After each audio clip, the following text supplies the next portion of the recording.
The Talksport Fan Network. The ultimate on-demand destination for the UK's best fan-led football podcasts. Want authentic supporter insight on all things Bournemouth? Follow Up the Cherries in all departments on the Talksport Fan Network. Club-dedicated content created by the fans, for the fans. Search Talksport Fan Network.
Welcome everybody back to Cherry Picking, and of course, as you will have seen in the thumbnail already, we are going to celebrate AFC Bournemouth's greatest ever comebacks. I wonder what's made us choose that.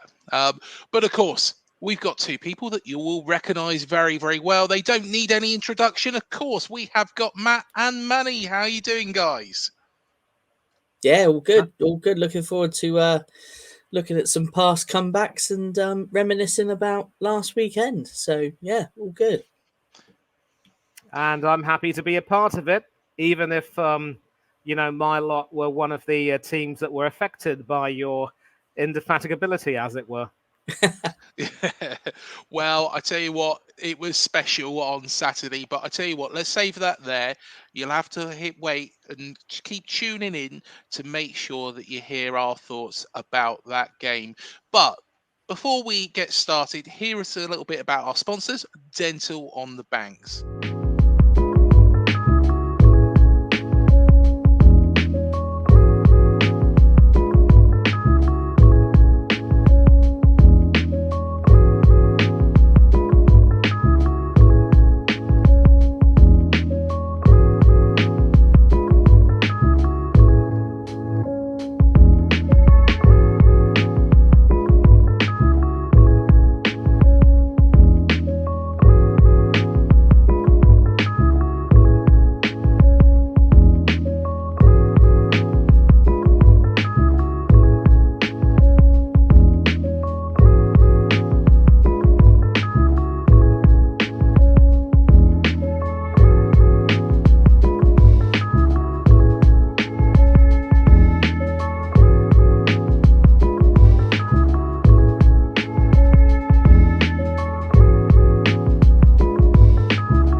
To find out what they can do for you, visit dentalonthebanks.co.uk. So, I'll tell you what, drum roll, here we go. This is what is coming up on Cherry Picking this week.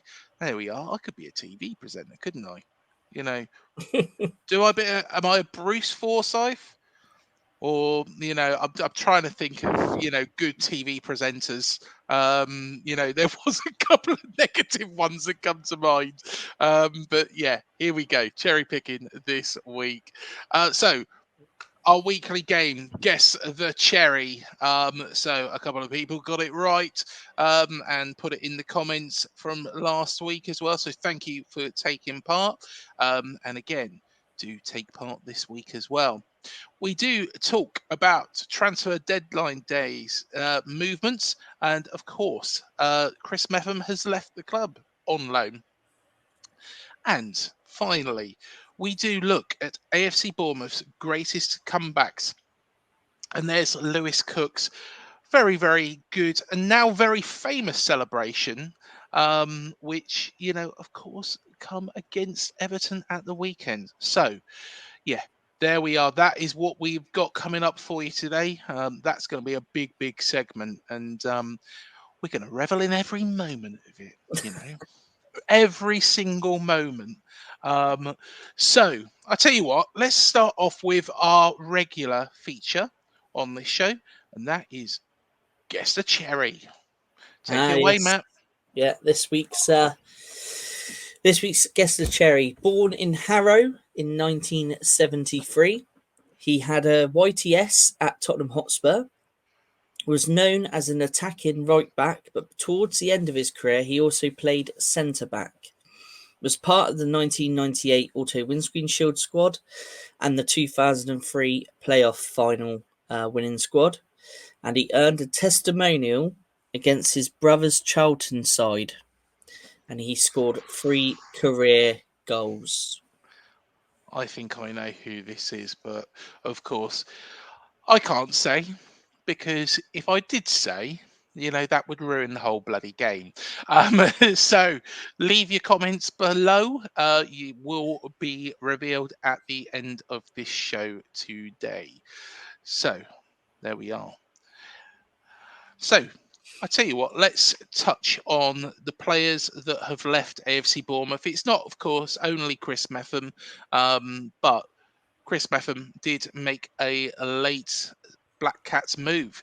So AFC Bournemouth centre-back surplus to requirements at Dean Court joined Sunderland to add to the Black Cats' defence as they look to strengthen. Mepham is in much need of first-team football and regular game time to remain in the new Wales' manager Craig Bellamy's thoughts. So, I think this is quite a good move for Meps. Yeah, I do personally. I mean, obviously with our summer edition in Deanhausen, and obviously with the partnership that Marcus Senese and Sabanier have got, game time is extremely limited. Obviously, we've got James Hill as well, who's remained at the club and not gone out on loan. So I think it only makes sense, really, that Meps, for his own career and for his international career, that it's best that he does go out and play regular first team football, which in the championship, obviously, as we all know from how the championship works, there's plenty of Saturday, Tuesday football. So yeah, good move for him. Hope he does well. I think he's going to be an asset for Sunderland. Yeah, completely agree. And there was talk, Manny, of Mepham going to Sheffield Wednesday on a permanent move. Of course, Wednesday, wow, they won their first game, but haven't got beat in every single game since then. But Sunderland, top of the table. Now, there's two ways of looking at this for me, and I want to get your thoughts on it. At Sheffield Wednesday, he would be coming up against a lot more shots, a lot more defensive duties at this moment in time, rather than Sunderland from the looks of things. They've scored 10 goals, they've only conceded 1. Also, the game time, I wonder, will it be limited at Sunderland? Do you think that either Sheffield Wednesday or Sunderland would have been, or do you think Sheffield Wednesday would have been a better option for him for that sole reason that they are struggling, and a defender who is maybe wanting to put himself in the shop window needs to actually show what he can do with a struggling side? I'm not too sure that that's necessarily the best way to look at it, because you only need to take a look at a certain Kiefer Moore, who was also in some ways deemed surplus to requirements and ended up going to Ipswich and playing a very big part in the Tractor Boys returning to the Premiership. Now, I actually thought that if he weren't going to go back to Dean Court, then he would have definitely stayed at Portman Road because of the role that he played. And I'm really surprised and quite saddened in a way that Kieran McKenna decided not to take up that offer. And as we all know, Kiefer has now gone to Sheffield United, who were relegated from the Premiership and are now trying to fight their way back. Now, I get what you're saying when you talk about how going to a struggling side would be the best way to show what you're capable of. But what if you end up playing some games and the team doesn't improve? And if the team doesn't improve, you end up being in a sort of you're kind of stuck in a bit of a situation which you don't really enjoy, and I don't even know if you'll be able to play your best football. And when you join a team like Sunderland, on the other hand, I know that it's only 4 games into the season, but they're doing quite well. But that confidence from the team can only, you can only catch that. It's sort of infectious in a way. And you will also be very determined to try to prove your worth and fight for a place in the team. And if you do end up getting a run of games and playing well, it can only be good for you. So I definitely don't think Sunderland would have wanted Chris if they didn't believe that he could play a role for them. So I actually do believe that he will play some games for Sunderland. And if he ends up becoming a part of the Sunderland team that wins the championship, or at the very least secures promotion back to the Premiership, and I have a good mate of mine from back in Florida who happens to be from Sunderland and a Sunderland fan, and he's gone back home, he would be a very happy chappy indeed. Of course, not since the days of Roy Keane and company of Sunderland had those days back in the Premiership, and it's been a really difficult time for them. So that would be a wonderful storyline for him. Now, whether or not he ends up securing permanent employment at Sunderland, there should be an option to buy, maybe. I don't know. Whether that happens, I don't know. But the most important thing is that Chris should get some game time, but he'll be in a good environment, and he'll be in a club which is in a good place right now. If he joins Sheffield Wednesday, who are not in the best of places and who have struggled for a very long time since the last time they were in the Premiership and got relegated, I really don't know if that would necessarily make him feel good. And any kind of opportunity to prove himself and play at a higher level and really showcase his quality, that will be a lot better. And we're seeing it right now, really, with Aaron Ramsdale, the former Cherry, having gone to your South Coast rivals, of course, by way of Arsenal, and didn't exactly have the best of starts to his Southampton career with the goals that he conceded, all from the misguided attempts to play from the back against a Brentford team that had Brian Mbeumo, Johan Visa and company. And he conceded more goals in one game than Alex McCarthy conceded in 2. So Southampton, of course, are tipped to not stay for very long. And you see that no matter how good a player you are, you can go to a club like Southampton with the promise of regular game time. But sooner or later, unless the team starts performing very well, it can also have an effect on you. And you may end up thinking to yourself, why would I even want to bother? So no, I think Sunderland's the best choice for Chris, and I wish him good luck. And if Sunderland do get promoted, I hope they secure his services for a longer period of time. And obviously, with Bellamy managing Wales now that Robert Page was sacked not too long ago, I predict that there will be a raft of fresh faces, and several veterans may be told that their services are no longer required. But I'll tell you what, we may come to this some other time. The goalkeeping situation at Wales will be a major issue. Mm-hmm. Yeah, most definitely. Well, I tell you what, let's go on to the next player who exited the door, and that is Jaidon Anthony, who has teamed up with ex-boss Scott Parker. Burnley have signed Jaidon Anthony on a season-long loan. Anthony was a key member of Scott Parker's side, who won promotion back to the Premier League. Anthony told the Burnley website, "The manager had a massive influence on me coming here. I had a great year under him, and we have some great memories from our time together." So, Jaidon Anthony, of course, there is an option to buy on this one, Matt. he's a player that I really, really like, and I will be really gutted the day he does depart the club, which I personally think Burnley are going to be right up there, which I think it's dependent on if they get promoted. You know, they have got that obligation to purchase, haven't they? But I was hoping he would come back from last season and hit the ground running and be given a chance in our side. What do you think of this? Well, I think if you look back at our player ratings, I think I called for. Did I put down loan or sell? I think it was one of the two. I didn't think he Mm, was going to be much part of this season, to be honest. I like Anthony as a player, yeah, um, and I think Iriola likes him as well. But look at the competition that's before him. yeah, Yeah, I think personally it'd be cruel to keep him at the club and him not play because he's a talented player. I yeah, think this is a perfect move for him, linking up with Scott Parker. Obviously, Scott Parker put a lot of faith and trust in um, Anthony and Zamora during that promotion season. hmm, And so, Scott Parker is a man that believes in Anthony. And I think that's, major for a footballer when you're playing under a manager, that if they've got belief in you, which Scott Parker clearly has. So I think this will turn out to be a permanent move. I think Burnley possibly will go up this season. yeah, And I think, we will see probably Anthony move there permanently. I mean, the lad's 24 now. I mean, he needs to be playing. We've got Brooksy, we've got Tavernier, we've got Clover, we've got Semenyo. We could keep naming players that, can play wide. And, you know, I personally think this is a great move. I think he's going to do fantastic up there.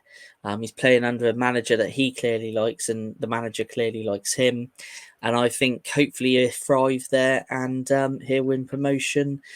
And I just can't see.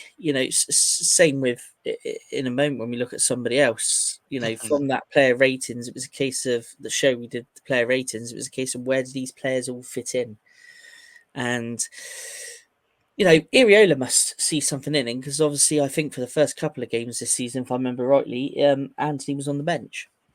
Um, hmm, so he clearly sees something in Anthony. yeah, But I think this is a great move. Great move for him. yeah, definitely, definitely. And I think, all the very, very best to Jaidon Anthony. I think Burnley will get promoted. I think Scott Parker is very, very good at getting teams out of the Championship.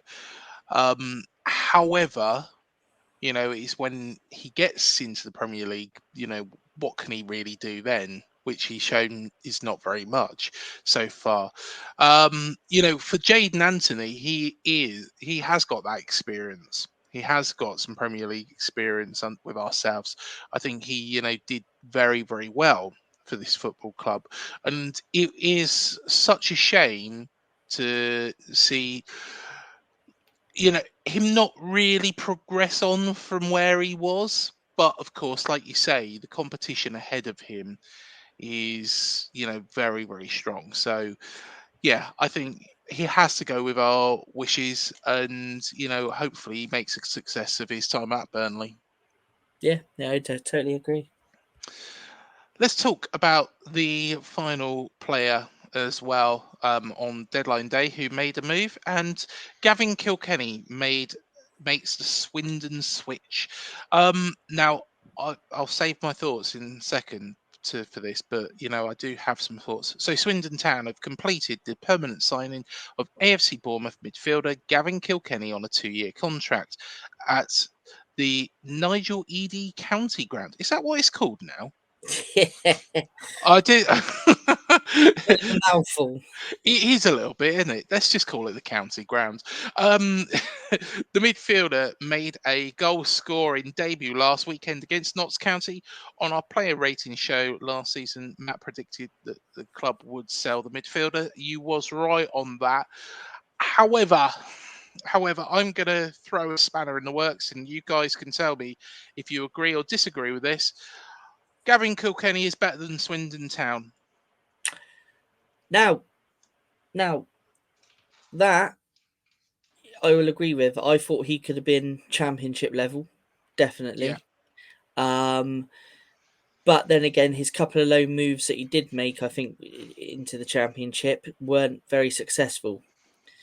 So this is where really, I mean, let's look at Bournemouth players of old, right? Now, let's look at Matt Holland. Yes. Okay, came from a Premier League club, went to a Division 2 club, rebuilt his career, because Harry Redknapp did say there was no way he was as good as Frank Lampard, and he never would be.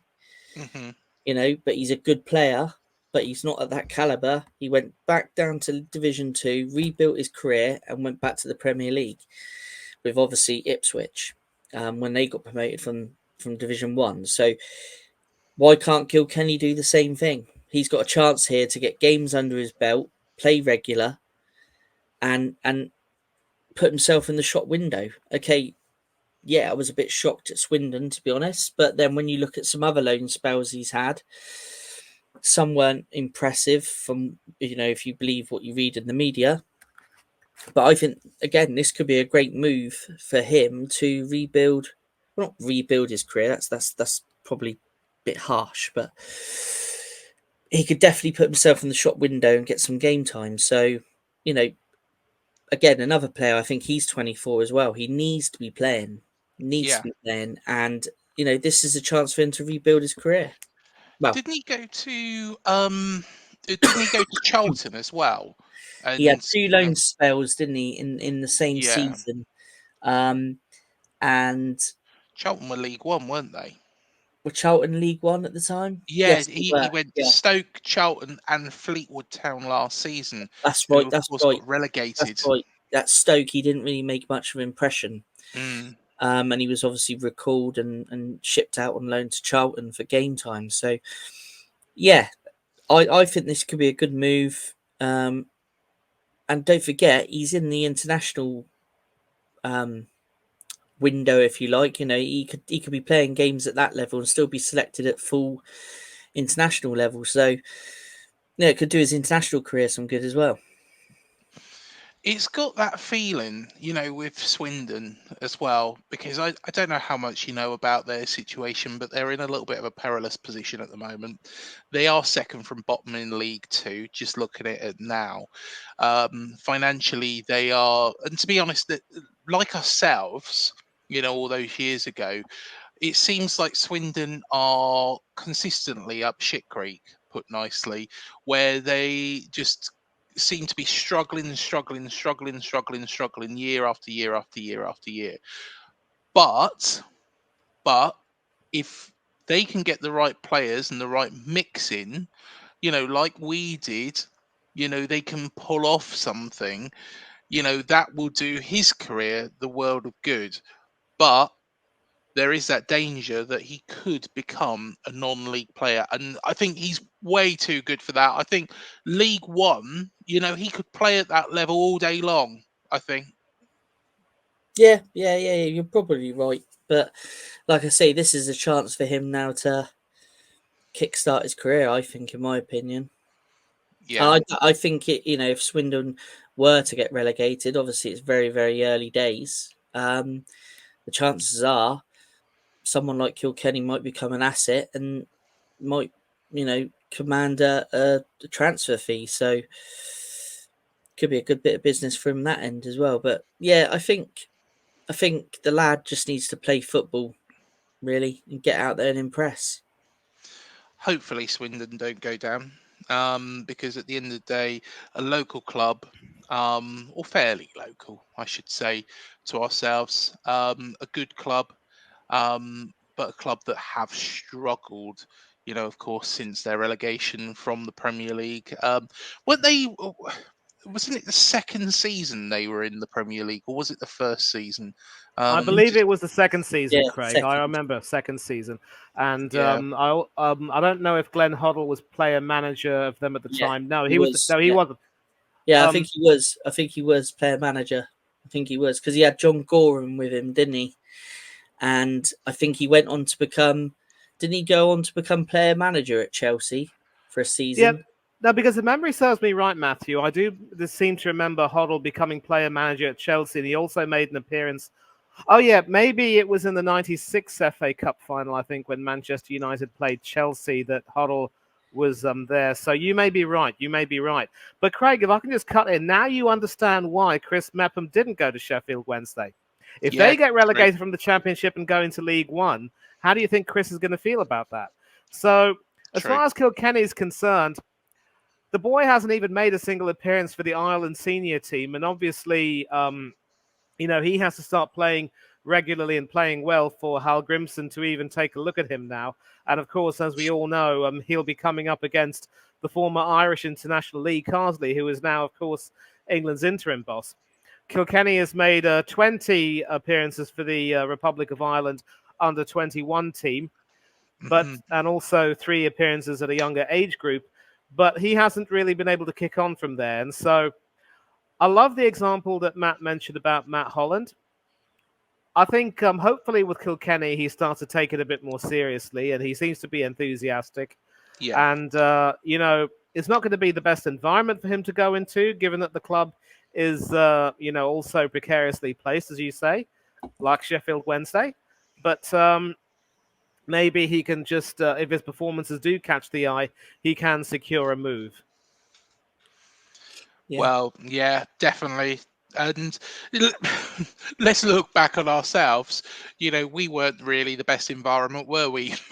back in the day for players No, to come and play but it gave a good stepping stone for players to come in and progress on, kick on their careers. I mean, you go through a lot of past players, and they've come to the club and they've got game time. They've put themselves in the shop window, and the club's made money on the back of it. So, moves like that, I don't think are the end all. I just think it gives Gavin the chance to play some games and go from there. It's, like I say, Matt Holland was just the first example that popped into my head.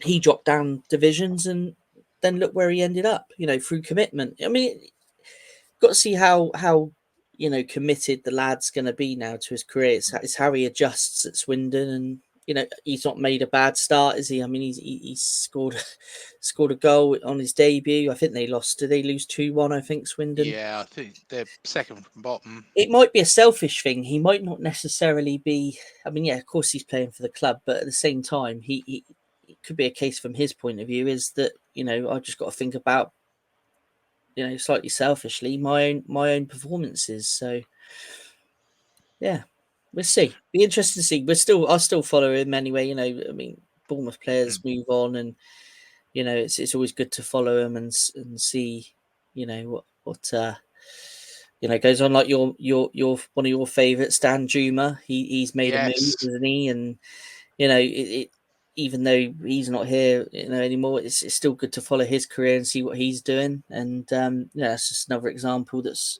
I think Josh King, he's got a new club. I think is he in the MLS now, isn't he, Josh King? Yeah, something like that. I saw something the other day. It's always good to follow players when they move on at whatever level they move to. Yeah, completely agree. No, he's not gone to the MLS. He's gone to Toulouse. Oh, that's it. Toulouse. Yeah, Toulouse. The French League One, is it? I don't know if they got relegated. No, they are League One. So to be honest, that's a good move for Josh That's King, a good really. move. Yeah. That's a good move. Yeah, That's but hopefully Kilkenny and Swindon, can, sort themselves out. Hopefully they can go on a little bit of a run. Get themselves out of League Two, because personally they are a good club. A traditional club, and I'd like to see them do well. To be honest, Swindon. But I tell you what, let's talk about something else, and of course, that is our greatest ever comebacks. So we've had quite a few down the years, haven't we? And sometimes, there's been times where I've had to pinch myself and go, did that really happen after a match? And what we're going to do is we're going to run through a lot of them now. So let's bring it up. The first one, our first big Premier League comeback was, believe it or not, against the Toffees. A 3-3 draw. I can remember as well after this game, watching Sky Sports News, and got back in, watched Sky Sports News, and there is Chris Kamara, the great Chris Kamara, and he was going absolutely potty on there, wasn't he? Can you remember that footage? I vaguely remember seeing. Was it after Smithy scored his 25-yard dazzler? Yeah. Yeah, I do remember seeing something on Sky News that evening. He was great, Chris Kamara. Great. Shame he's not on there no more. But Well, believe it or not, he's meant to be making a comeback, isn't he? he is.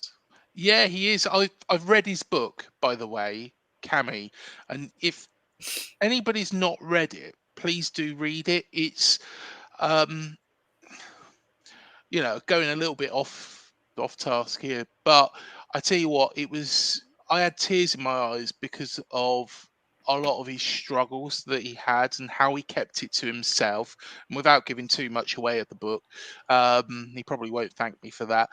He kept so much away from everybody and kept saying he was fine, he was fine, he was fine, even though, deep down he knew he wasn't.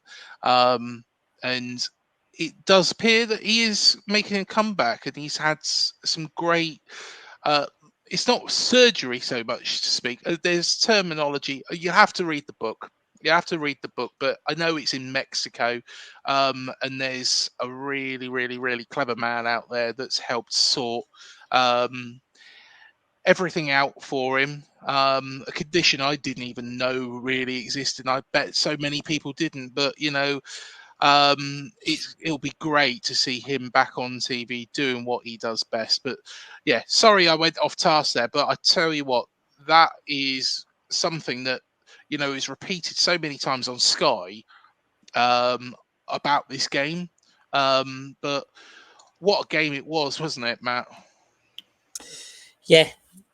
I mean, it was early days in the Premier League, and obviously, I think everyone still was just happy that we were in the Premier League. But it was this game and the fight back that really set in my head that this side could stay up.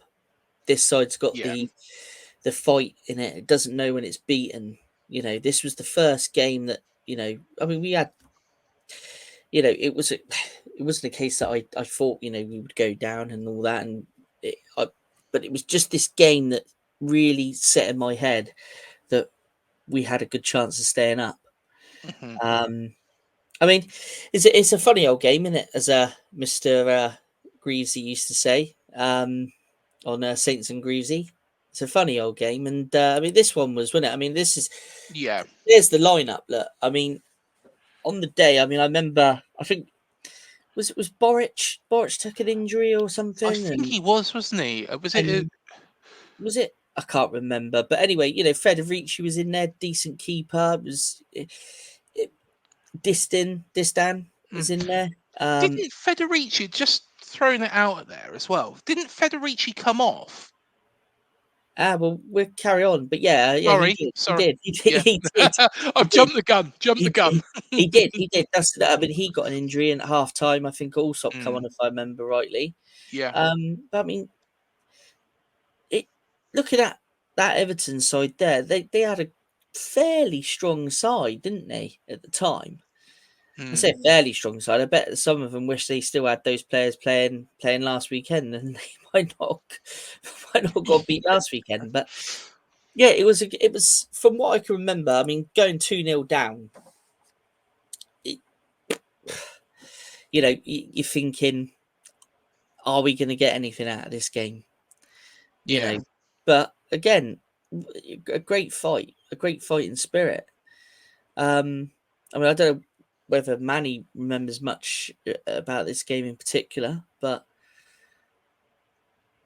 probably not. But just taking a look at it, you can just imagine how I just imagine that's sort of the sort of spirit that Bournemouth showed that day. And going back to the team lineups, I think you pretty much hit the nail on the head. Several of those Everton players are, Premier League mainstays, and you think one of them, of course, which catches my eye, is a certain Ross Barkley, who is now with Aston Villa.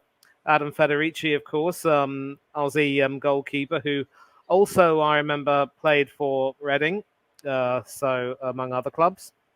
And no, I don't quite recollect watching this particular game because, you only see so many games, really. I don't even know if I was able to watch the highlights. Maybe if I knew, I might watch the highlights of this game and maybe talk to you about them. But I'll tell you what, that was really a wonderful result that particular day. And that's another reason why, one of these days, if you are able to get Adam Smith to come on the channel, he'll tell you more about this than maybe even more than any one of us can. Yeah, definitely. Yeah. And I think, with regards to Everton, that day they were a strong team. The Lukaku up front. I think, they did take that early lead, didn't they, in the first half? Then doubled it. Was it Lukaku that scored the second one? No, I don't think it was. It was I'm trying to think now. So long ago. It was Lukaku. It was Lukaku that scored the second one. Oh, the second one. Sorry, I thought you said both of them. No. Funes Mori, who is now at River Plate, he scored the first one. And then Lukaku scored the second. So went into half time 2-0 down. And it was only, with 10 minutes to go that we fought back. But, from memory as well, they grabbed, what looked to be the winner. They went 3-2 ahead in injury time before we fought back again, and an excellent Junior Stanislas goal. And of course, everybody. To be honest, did you think, Matt? 95th minute, I thought that game was done. I thought, we fought back to 2-0, great, and then all of a sudden it was sucker punch, and then we went again, and that really epitomises this team. Yeah, I mean, after Stanislas scored the equaliser, you're thinking, you're hoping, you hold on for a point, and then obviously, Ross Barkley pops up, 95th minute. You think that's it, job done. They're going to take the points, but this is what I'm saying. There was always fight in the team. They didn't know when they were beaten, and they just kept going and kept going. You play to the referee's whistle. The game wasn't over. So, they made the most of the short period of time they had left. And obviously, we all know what's happened. And I mean, Stanislas, great header from what I can remember, to be honest. Yeah. Was it a corner, or was it a? I think it was a corner, wasn't it? It was quite a deep one from what I remember. But just a great game. And like you say, the thing I took away from this game that season was that the sides got the fight in it to starve off relegation, basically. Yeah, and so it proved. And what I'll do is I'll read this bit out as well. So Bournemouth manager Eddie Howe said at the time, "It's unbelievable how football can play with your emotions. To score in the manner that we did at the end was one of the biggest highs I've had in football. An incredible day.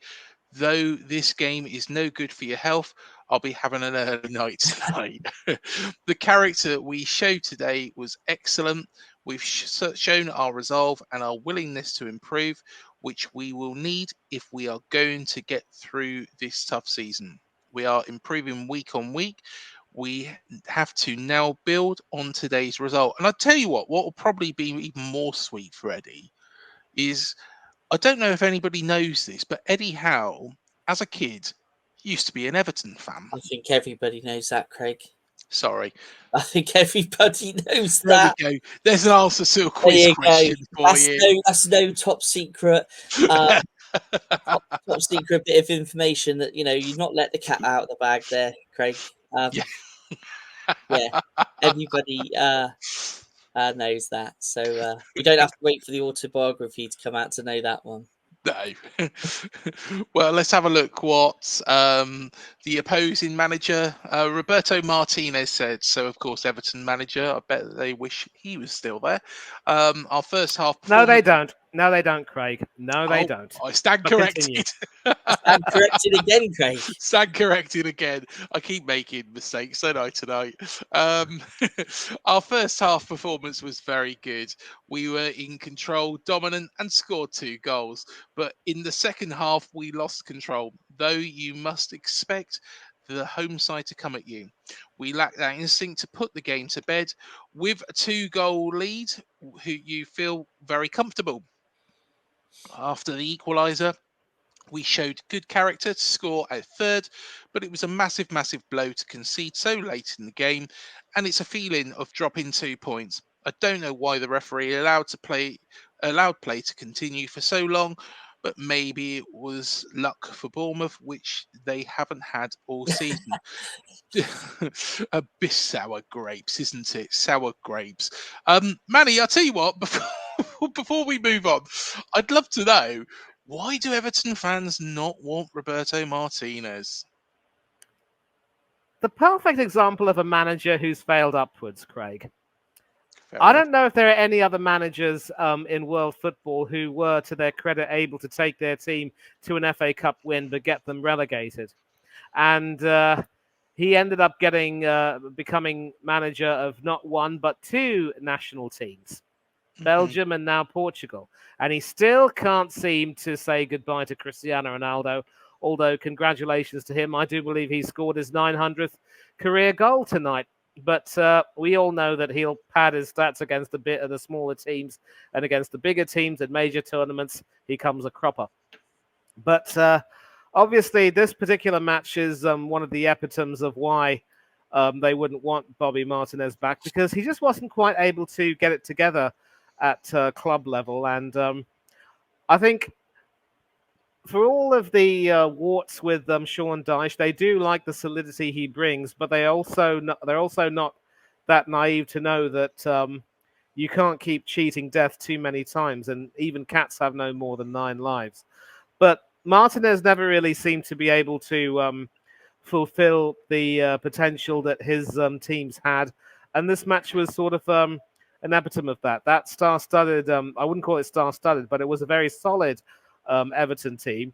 That should have been good enough to beat Bournemouth, with all due respect, and it's a credit to Bournemouth that you lot were able to score twice to peg it back to 2-2, and then peg it back again to 3-3. But I just think Everton fans would not really want Martinez back, and I think they were glad to see him leave. And in any case, it was so long ago, I'm not too sure they would even consider having him back. Didn't achieve very much with Belgium. I don't know what he's going to do with Portugal. No point, really. There we are. Stats from the time. The first 2 goals were timed at 94. The final 2 goals, sorry, I should say, were timed at 94-45 and 97-13. The 2 latest goals in the Premier League that season. Romelu Lukaku has already matched his tally of 10 Premier League goals from the previous season. Ross Barkley has been directly involved in more Premier League goals than any other English midfielder that season. 6 goals and 5 assists. And Bournemouth and Everton have now met 4 times. This was their first league meeting, and the first time the Cherries have avoided defeat. So there we are. That was the stats from the time. And there's a good picture of Andrew Sermon there as well. What a great player he was. And yeah, this game does stick with me, because albeit, okay, I think, when we beat West Ham away, I think that was one of the most special days for me. I think, this really did show what we was all about, that we was going to put up a fight. And because there was a few changes in our side, that it really, you know, we Everton. Everton, wasn't it around this sort of time that they had started to spend ridiculous amounts of money as well? Not too sure actually. Yeah, No. 2015, 2016, I think, is when Farhad Mashiri, I think, you know, got involved in the club and then started throwing money at it. Not very well in the end, as it turned out, but yeah, what a game that was. But let's move on to the second one. And our first Premier League comeback win was against the Eagles of Crystal Palace on the 2nd of February 2016. So, of course, that same season. So, let's take it away. Of course, this is the two sides. So, Burridge, of course, played this one. Benicophobe up front. And Josh King on the bench. I think, am I right in thinking that Wilson was injured for this game? Yeah, you'd have picked up his injury by now, wouldn't he? His Yeah. ACL. So Hmm. yeah, yeah. I mean, this I do remember this one vividly. Yeah. Because Scott Dan, as always, likes to score against Bournemouth. He was the goal Yes. scorer that night, if I remember rightly. But yeah, Palace at the time, I didn't think they were overly great at the time, but they did have some players in there. Didn't they? Like Adebayor, I think he came off the bench that night. Hmm. But yeah, I don't think I thought that there was a good chance we could get something out of this game. Yeah. It's always difficult though, isn't it, when you go 1-0 down away from home? It's it's a difficult one, and yeah, I just Scott Dan, just something about Scott Dan just winds me up because he just always scores. Just always scores, and it's usually with his head, I think, against us. But this one was a Yeah. low cross. But yeah, But of course, we did come back in this one as well. And you know what response there is. Of course, the man who signed from Hereford United all those years ago, and of course continued doing it in the Premier League. Mark Pugh cleverly bought himself some space, and then of course hit that low shot into the corner. And I tell you what a the comeback was on at that point, wasn't it? And yeah. I mean, he was great this season, Mark Pugh, wasn't he? oh gosh, yeah, it was And quality. you think of again a player that was at a big club in Burnley and went down the leagues and managed to climb his way up to the Premier League. So Mm, these players we're saying when we talked about the transfers earlier, it's not the end of the world if you do drop down some leagues because someone like Mark Pugh's a prime example of this. And yeah, good finish. He, for me, one of the icons of the last 20 years, Mark Pugh, without a doubt. yeah, exactly. I think he's right up there with C. Fletcher. Um, in terms of what is a you know he just plays out of his skin every single time, doesn't he? And he was even when coming up. There was a game that season. I think it was the Chelsea game, and he just run them ragged. Just run them ragged. I might be wrong in the game, but I'll have to double check. I'll have to double check. But I tell you what, he was just brilliant. He's just brilliant down that wing, and you know, um, he's a player that has such a successful career with this football club. And if there's anybody who Gavin Kilkenny could look to, that's the man. Yeah, definitely. That is the man. And then Benicophobe nodded in the winner after Wayne Hennessy saved Matt Ritchie's shot. And Benic, I always liked Benic as a player, didn't you? I Yeah, really, really liked the man. yeah, I did like him. I did think though, as we progressed on through the years, we brought Defoe back in. We had Yeah. we brought Muse in. So again, a player whose game time came limited, but yeah, lovely fella. Always had a smile on his face. He was good with the fans as well. But yeah, good header. I mean, he was brought in, wasn't he, mainly as cover because Wilson was out injured with the ACL at the time. Yeah. But yeah, he's put his mark on a bit of Cherries history because obviously Hennessy palms the ball and there's exactly a phobia in a position where you want a striker to finish on any crumbs from the goalkeeper, which he did that night. So yeah, and I remember this was it. I mean, I just remember it was mad. The crowd were going mad that night, and it was again big 3 points away from home. Big 3 points, just like the West Ham game. Big 3 points. Our first 3 points. First Premier League hat trick, first everything that game, wasn't it? Really, but yeah, this one vital as we were sort of coming towards the end of the season. Well, I'll tell you what, it's time for another quiz question. So I asked a very easy one, and, in who Eddie Howe supports. Benicophobe, which country is he playing his football? Anybody want to guess? But where's he playing now? Yeah, what country?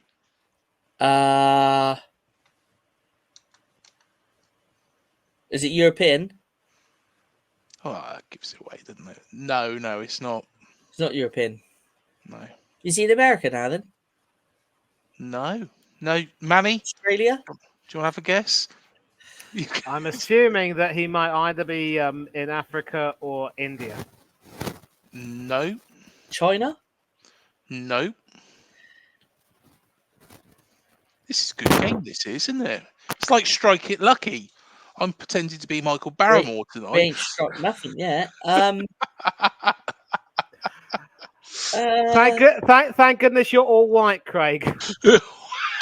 That's quality.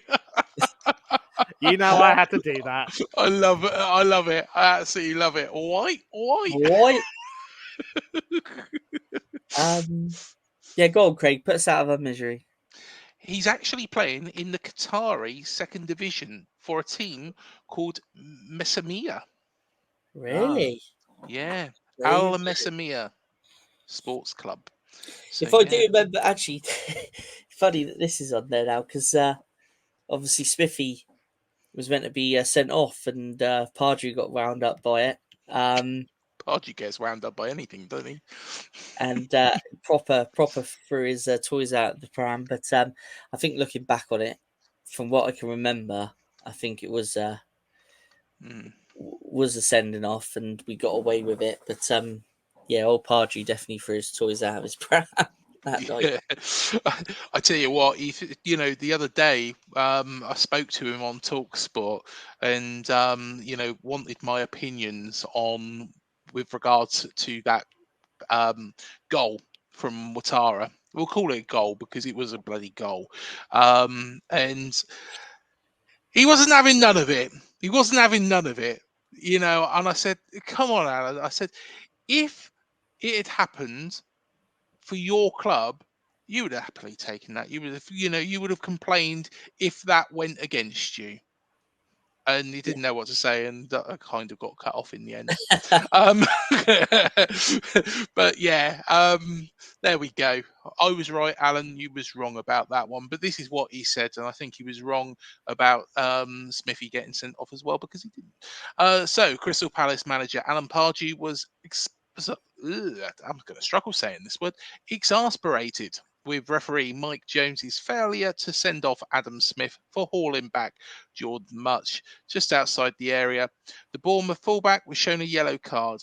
No one ever gets sent off against us, Pardew says. No one. You have to commit murder to get sent off against us. There's an incident tonight.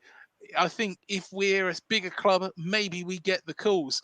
Since I've been here, I've been amazed by some of the decisions I haven't had where at Newcastle I would have got them.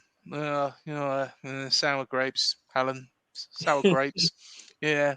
But Eddie was happy, of course.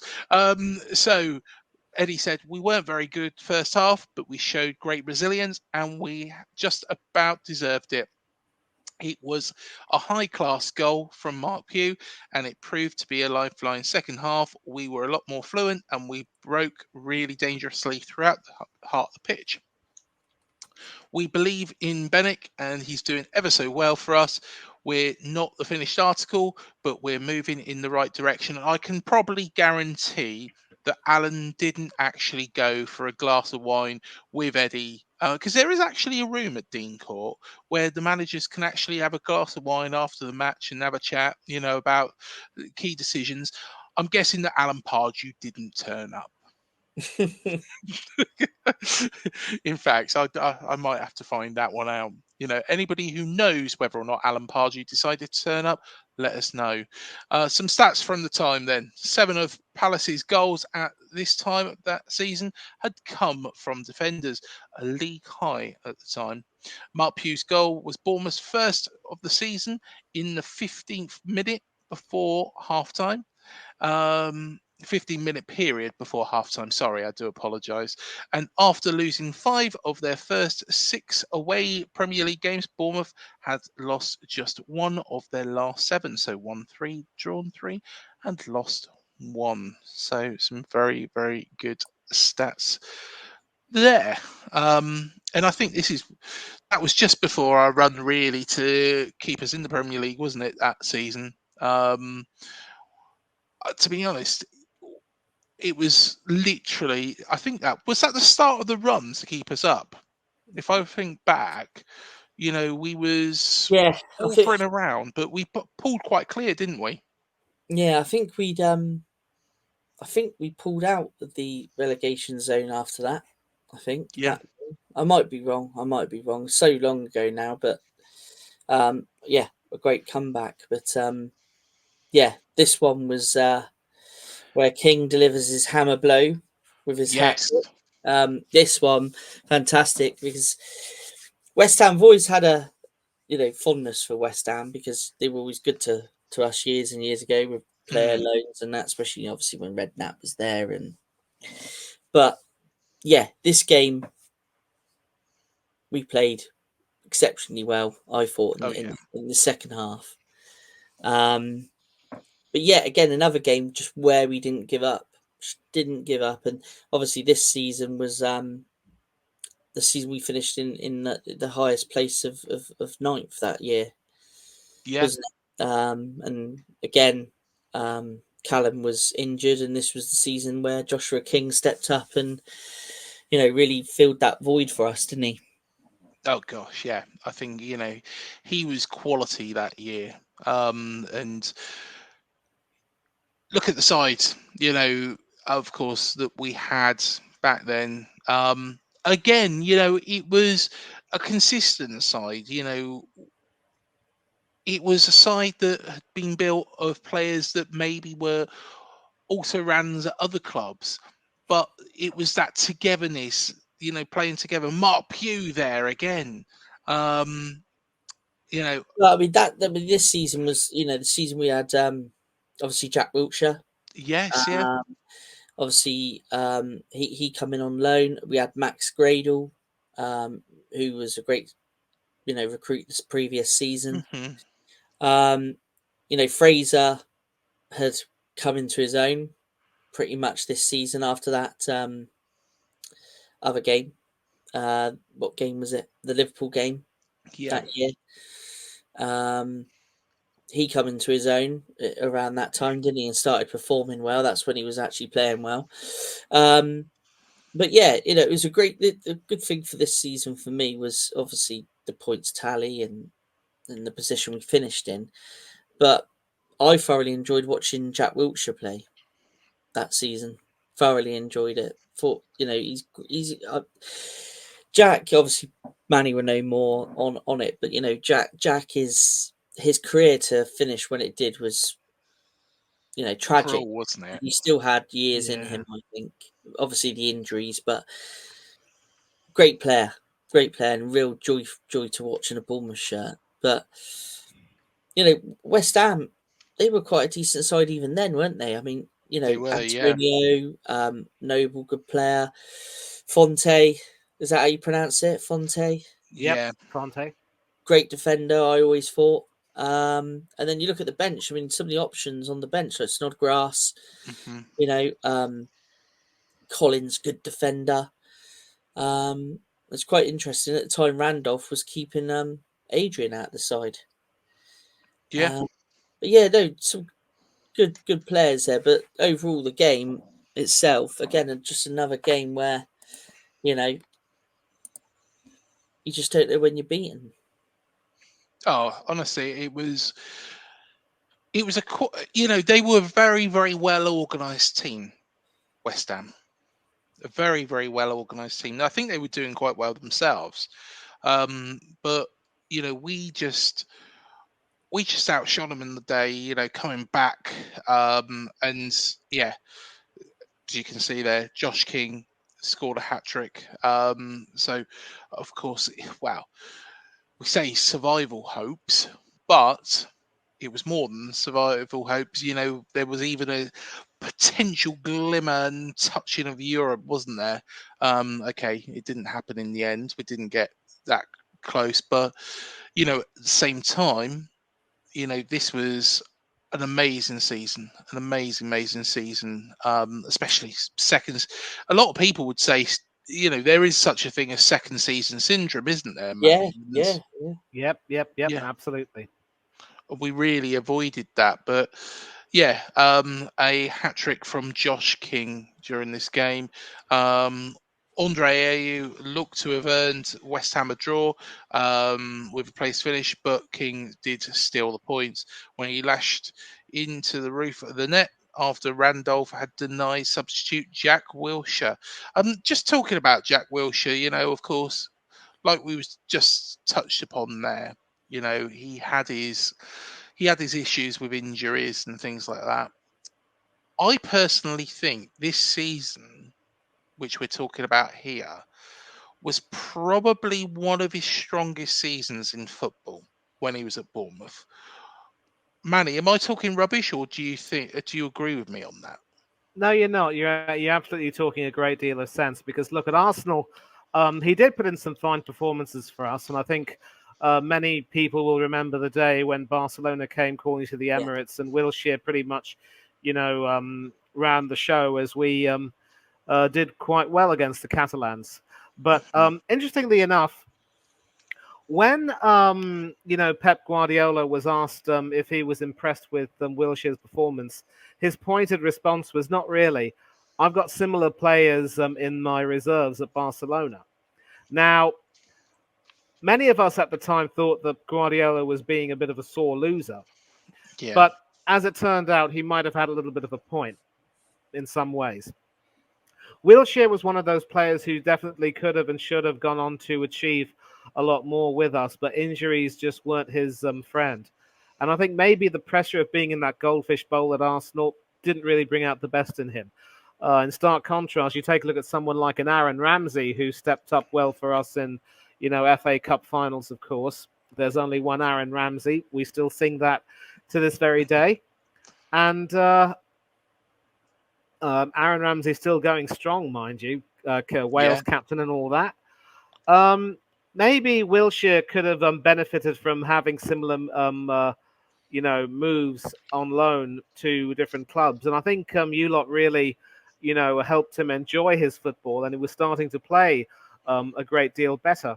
So you're not talking rubbish. I think he enjoyed himself a great deal. And obviously when he left Arsenal to go to West Ham, he wanted to have a new start, but it just didn't work out for him. The injuries weren't his friend.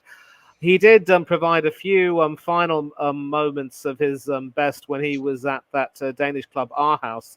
And I was hoping that maybe he could earn a new contract there. But I think he probably felt in his heart that his best days were long gone and he had to call it quits. But I'm glad in many ways that Wilshere was able to come to Bournemouth and spend some time with you lot. And if he enjoyed himself there and you still remember him fondly, then, he's left some kind of an impact. I wouldn't go so far to call him an Arsenal legend, though. He's always going to be one of our biggest what might have beens, and that makes it all the sadder. He is, of course, back at the club working with the youth team, so I suppose in some ways it's come full circle. But like I said, I'm glad you were able to help him enjoy his football and produce some of his best stuff. Now the other thing, just moving away from Jack Wilshere, at this point of the season, I don't know if you'll remember the game itself, Craig, but we missed 2 penalties in this game. Both Afobe and King, I think, missed penalties. Yeah, Up so we until did. this point, we had the best penalty goal scoring record in the Premier League that season to this point. Yeah. Converted all 7 that had been awarded. Do you know what? We didn't have one in a season and a half, did we? Yeah, at one point. Yeah. Yeah. What we would have done for 7. But yeah,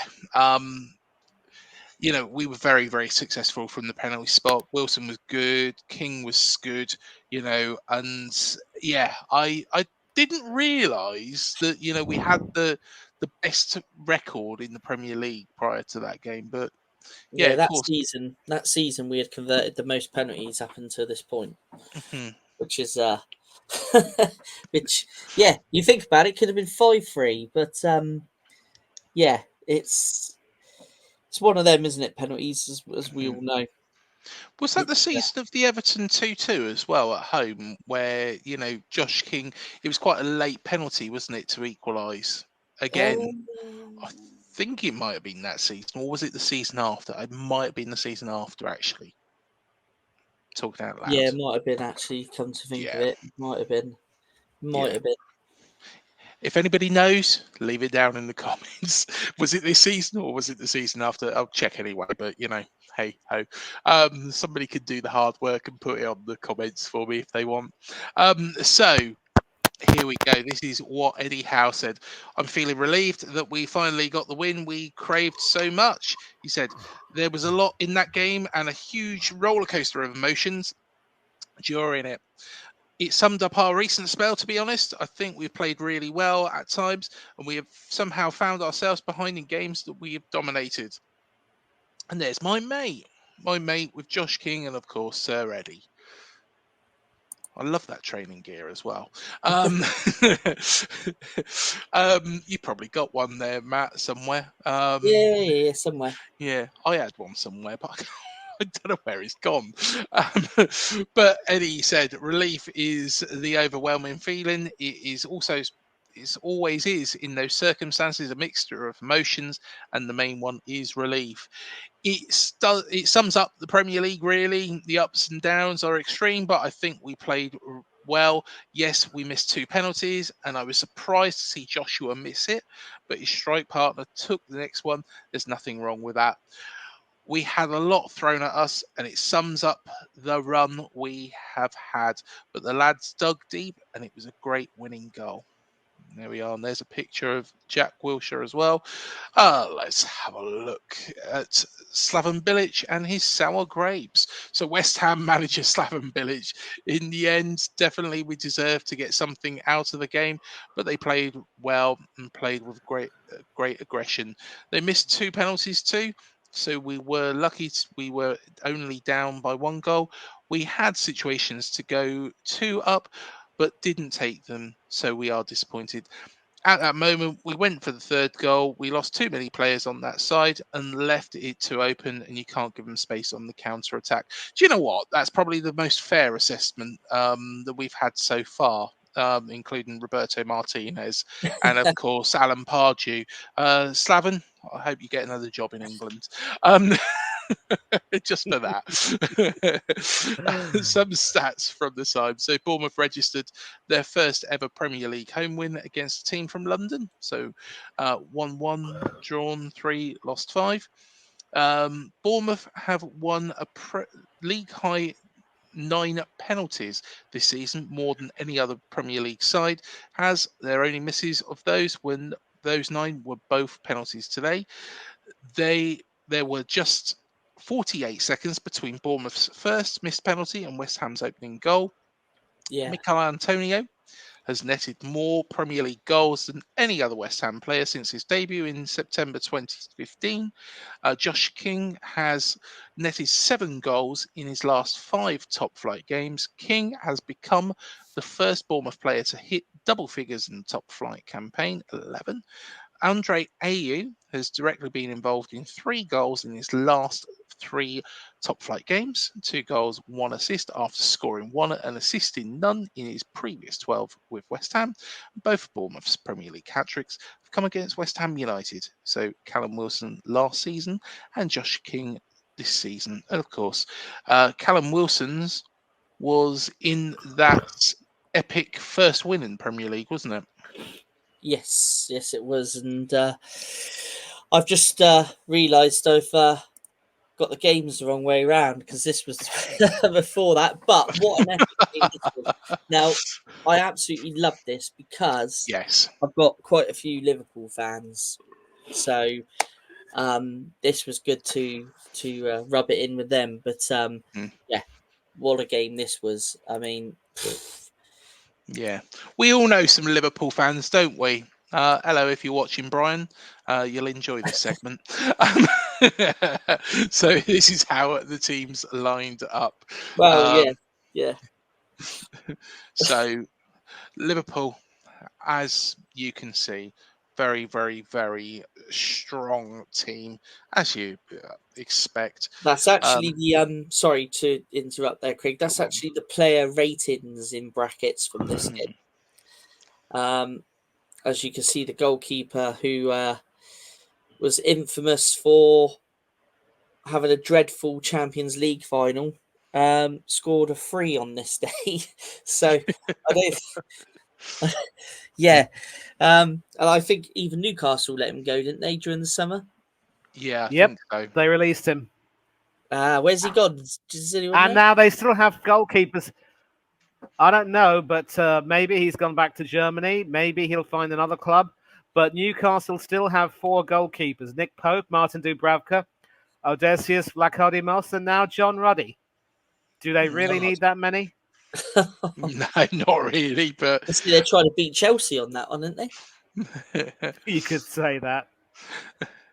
But look at that side, and of course, I'm sure we'll come to a certain defender in a moment, won't we, Matt? Because anybody who remembers this game will remember a certain defender's contribution to it. Yeah, you know who I'm talking about, don't you? But it wasn't just him as well, because Exactly. his defensive partner put one in the net that day as well. So Yes. and I'll always remember this game for well, as you can see there, he scored a 9 that day, but I can always remember that this game was the game where really Fraser really made his mark. Now I know obviously we all say what we've said about him in the past, but if we look at him at this time, Yeah. this is where you could see that the season on loan at Ipswich had really done him good, and he hit the ground running. I mean, to score a 9 as coming off the bench, Yeah. is pretty good going. And for me, I mean, I just remember being there and saying to me dad and my brother, Fraser's gonna be some player. Yeah. I really, really thought that Fraser would go on and have a really decent career, but obviously we all know what happened. But yeah, I mean, if I remember rightly, was it Origi playing that day as well? Origi? Yeah, he scored one of the goals, didn't he? Yeah. I think scored he the actually second. did. He round Boric? Did he round him and slot it in? Yeah, I think he did. Because if I remember rightly, this goal here was all to do with a pass, wasn't it? Yeah. Yeah. Emre Can put a ball in over the top, and it was did he finish it straight away, or did he bring it down, touch it, and then finish it? I can't remember, but it was a great I bit. think he touched it past Burrich and then put it in, didn't he? Yeah, So great bit of movement. Tapped it away from him and then put it in, but Mane, a quality player. And yeah, Origi, I'm sure he went around the goalkeeper and Yeah, it was looking like quite early on that it was going to be a bit of a hammering, didn't it? But we come back into it. I think, after we went 2-0 down, we steadied ourselves, didn't we, in this game? And, we just got better and better and better and better. And then, of course, we got the penalty, didn't we? Callum Wilson scored it. Here we are. Yeah. And Fraser was down, wasn't he? And again, Wilson slots the ball home. So that was the start of the comeback. And then Fraser scored the second one, didn't he? Cookie got the equaliser. I forgot about this one. Yeah, Liverpool did go 3-1 up, didn't they? Really can. This was some comeback at the time, because obviously 3-1 down against Liverpool. You think, realistically, are you going to get a draw? Can you get a draw being 3-1 down against a side as capable as Liverpool? But there we are. This Steve. Levelled it. When he controlled Fraser's cross. So Fraser, that game, I just remember Fraser just being immense. Was it last 20 minutes, wasn't it? The 3 goals in the last 20 minutes. Yeah. I mean, he come on the 55th minute. And then obviously injury time. The keeper spilled the ball, didn't he? Yes. And that's when a certain Nathan Ake tapped in, wasn't it? But oh yeah, and there's been so many pictures of that, that have been bounded around for years and years and years, and Nathan Ake, what a quality player, and I'm so chuffed he's doing such a good job now at Manchester City. To be fair, he did very, very well in the Euros for a Dutch team that I think. I think they did well to get into the semi-finals, because they weren't particularly I think there's been better Dutch teams, but I think Ake really shone. But this is what Eddie Howe said. He said it was a great game, obviously from our perspective, because we won. Liverpool were excellent in the first half, and we knew their quality. It took our substitutes to make an impact and liven us up. Ryan Fraser deserved that opportunity today. It would have been easy for our players to give up and see out time, but our group knows not to give up. We scored at the right time, and the easy thing when you equalise is to sit back and defend that, but thankfully the lads kept going. In the second half, we looked like scoring every time we attacked. For this club and everyone involved, it's made for a very special day. These days are huge for us. We'd never be in the Premier League we'd never been in the Premier League until last season, so we're making history for the club. And what a day this was. What a day this was. It was etched in the memory of everybody, wasn't it, this one? Oh gosh, yeah. Should we have a look, see what Jurgen said? Here we are. Is it sour grapes, or is it, an honest assessment? So this is what he said. We opened the door and they ran through and scored some wonderful goals. So that's the deserved result. It doesn't feel too good right now, but sometimes we need it. Of course, this can help us. No road is without rocks and stones. It's 3 points, no more. You cannot be champions in December. We are not ice skating. It's not how it looks. I know we can play football. Nothing is decided at 2-0. The boys know now we gave it away only because of us. Bournemouth came back. It was our mistake to let them back in the game. There we are. An honest assessment from Jurgen. Certainly not sour grapes, but no. You can't. I mean, the only thing he did say, nice thing he did say, was that Bournemouth did score some wonderful goals. But that last statement there is because of us, Bournemouth came back. It kind of reminds me of a famous tennis player who always would end, who would speak after losses and say, my opponent didn't win the match, I lost it. And, sometimes you've got to be gracious and also give your opponents a little bit more credit. But, at least he was honest enough to say that, Liverpool have themselves to blame and not make any excuses. So, good for him. Yeah. And here's some stats for the time from the time as well. So, Cherries recovered a 2-goal deficit to win a Premier League match for the first time. The last two occasions, of a losing side being 2 goals ahead at halftime in a Premier League match now involve Liverpool losing to a South Coast club. Also 2-3 versus Southampton in March 2016. Only 2 players have scored more goals in their opening 13 Premier League games for Liverpool than Mane, Robbie Fowler, and Daniel Sturridge. So Fowler's got 8, Daniel Sturridge got 10. The Reds have netted 19 first half Premier League goals this season, 3 more than any other side. Callum Wilson scored in 5 of his 9 Premier League starts at the Vitality Stadium for Bournemouth, 5 goals. And this was the 4th time under Klopp that Liverpool have been 2 goals ahead in the Premier League game and failed to win. 2-2 against Sunderland and 2-3 versus Southampton, and of course 2-2 v Newcastle. Ryan Fraser is just the 3rd Premier League player this season to score and assist in a game as a substitute. Sean Maloney and Robert Snodgrass for Hull are the others. So those were the stats from the time. Of course, I say this was of course, you got to think, we're back in 2017. So there we go. But here is the next one. And Manny, you'll remember this game, won't you? Vaguely. I've tried to forget it, but the more you talk about it, the more it'll keep coming back to me. I'm reminded of that song when you pass it like this and you score it like that.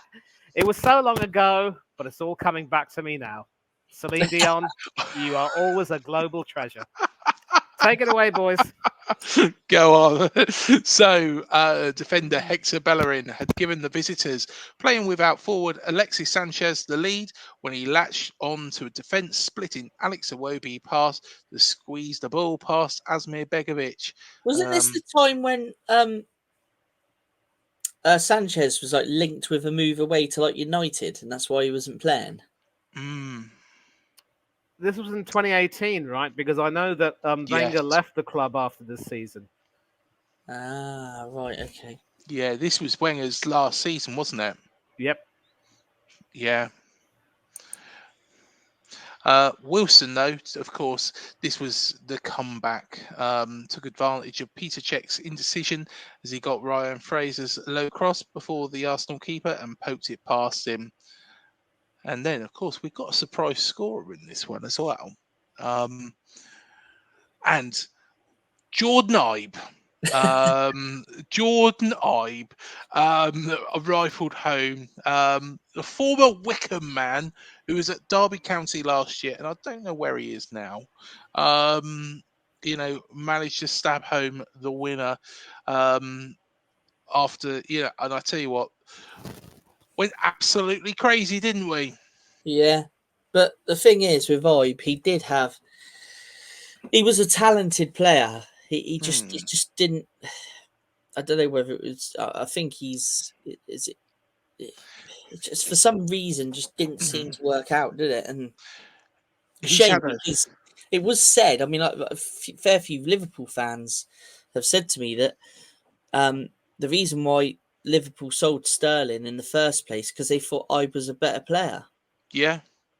So, and obviously it didn't work out for him at Liverpool, but yeah, it was a shame because he was talented. It was, shame he didn't work out. I mean, I don't know where he is now. I think at one point he was playing second division football in Turkey, I think. At one point. Yeah, he was. He's back in England now. But here's a question. What league is he in? The Ryam League. The Ryam League? What's the Ryam Like one of the low leagues, isn't it? Is it the Ryan League they call it? No. It's a little bit high. Ryman League. Panorama? Panorama? Ryman. That's it. Yes. Ryman League. Yeah, he is in Panorama. the Is it panorama. I've Panorama? got one. Premier. He is in the Premier. He's at Ebbsfleet United. Ebbsfleet, is he? Yeah, Ebbsfleet in yeah, Kent. Ebbsfleet United. yeah. He's made one appearance for them so far. From scoring the winner against Arsenal to Ebbsfleet United. Yeah, he's so going from going from scoring a winner against Arsenal to playing Maidenhead United on a wet Tuesday night. Yeah, hopefully, fingers crossed, he can start to climb the tables again. But yeah, he was a very, very talented player, actually, Jordan. Yeah, But that's- he was skillful. He was one of those players, though, that I always thought, why don't he pass it? Why don't he look for the pass? He seemed to be able to beat players, but then turn around, try and beat them again, and lose it. Very, very frustrating. And I think there was a lack of professionalism there as well. But Bournemouth boss Eddie Howe said a huge win for us. Every win in the Premier League is important. It was a tight game, not a lot in it, but we showed the spirit and desire to come back from a losing position. I am delighted with the attitude of the players. Our fitness levels were very good statistically. We are one of the fitter teams in the division. If you can get 2 or 3 wins, your whole outlook can change. Then, if you can get 2 or 3 defeats, it all changes. We just tried to be very stable, and that was a famous win for the club. Let's hear what Wenger had to say. Arsene Wenger's response was, once you're 1-0 up, you should create more chances. It's very frustrating and very disappointing. A very disappointing result for us, especially when you're 1-0 up. We made mistakes in areas where you wonder where they come from.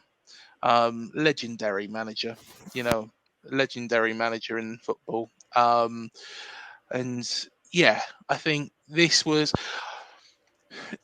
probably one of my favourites at the time, because the team we beat, the manager we beat, would you say this was when Wenger was struggling a little bit, wasn't he? Because unlike, I might be an unfair saying this, Manny, do tell me if, whereas with Manchester United, you look at Alex Ferguson and the success he had with that team. He left at just the right time, and of course he knew what was coming up. He knew that team was going to struggle. Wenger stayed in the job, probably when, it was on a bit of a downward spiral, and he just couldn't turn it round towards the end, could he? It isn't even just that he, stayed too long. I would even go so far to say that he was at least partly responsible in many ways for the decline of the club, because he was never really willing to evolve into the type of manager that we wanted to really take the team take the team forward. And with his transfers, he just wasn't. There were times when we just felt as though he wasn't really willing to, take the job seriously anymore, and he did in fact stay too long. I think one of the things which helped him stay in the job for as long as he did was that people were impressed with his financial acumen in many ways, and the club also were financially run well. But then obviously when Mesut Ozil joined the club, that pretty much went out of the window. The salary that he commanded at the time was nothing short of criminal. Yeah. It was a case of him really, staying on too long and not being able to bring us the success that he wanted. And one thing I remember was that the previous season we finished 5th, which meant that for the first time during his entire stint at Arsenal, we failed to secure league-based qualification for the Champions League. But we did win the FA Cup. And so he wanted to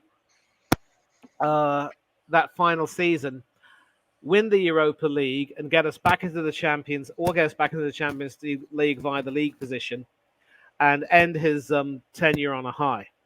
Yeah. But then we lost the semi-finals of the Europa League to Atletico Madrid, who won that year. And that league season we had was even worse than the one before. So he decided that he had to go, and he jumped before he was effectively pushed, although I do believe there were some nudges. And why Alex Ferguson stayed as long as he did at Manchester United was that he was always willing to evolve, and he was never willing to keep players for too long based on, sentiment or what have you. If he felt that it was the right time for a player to be moved on, that player was moved on. And he was always able to make sure that his players were motivated.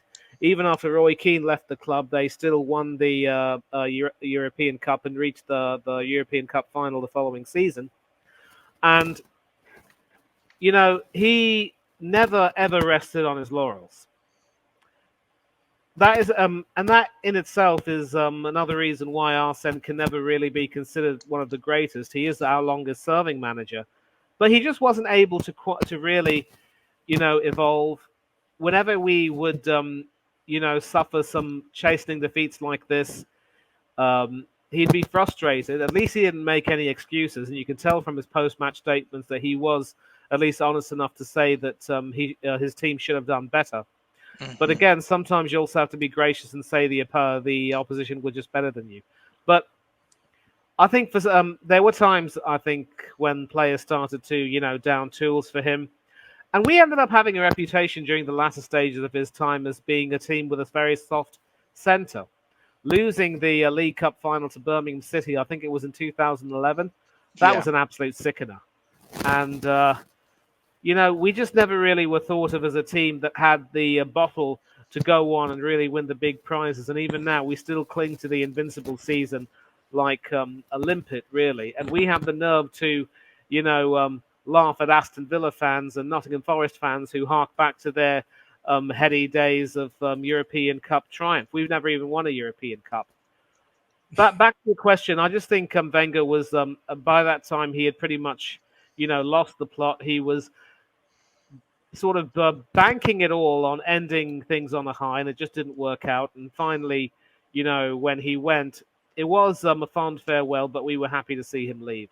I just regret how since then things didn't quite work out with Unai Emery, because he really wanted to do some good things with us, but he was always going to, struggle replacing an iconic manager like Wenger.